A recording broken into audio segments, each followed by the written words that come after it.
জিনরা কি বিয়ে শাদী করে? তারা কি মানুষের মতোই ঘর সংসার করে? তারা কি মানুষের মতোই খাওয়া দাওয়া করে, জন্মগ্রহণ করে, অতঃপর মারা যায়?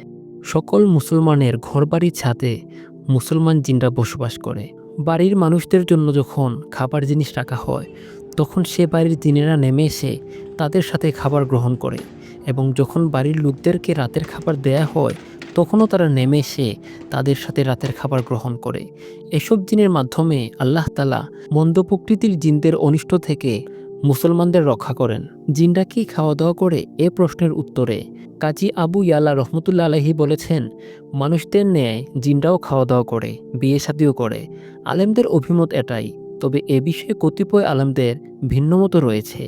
কেউ বলেছেন জিনদের খাবার বলতে কেবল শুকা ও হাওয়া টানা বোঝায়, জীবাণু ও গিলে খাওয়া নয়। এটা নিতান্তই ভিত্তিহীন কথা। অন্য আলেমগণ বলেছেন জিনরা খাবার চিবিয়ে খায়।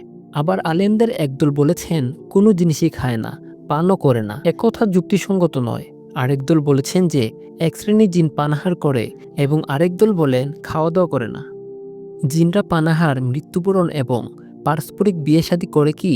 এমন প্রশ্নের জবাব পাওয়া যায় জিন ও ফেরেশতাদের বিস্ময়কর ইতিহাস গ্রন্থে। সেখানে বলা হয়েছে জিন কয়েক ধরনের।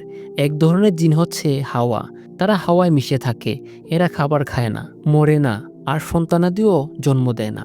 আরেক ধরনের জিন এমন, যারা খাওয়া দাওয়া করে, পান করে এবং মারা যায়, এবং একে অন্যের সাথে বিয়ে শাদীও করে।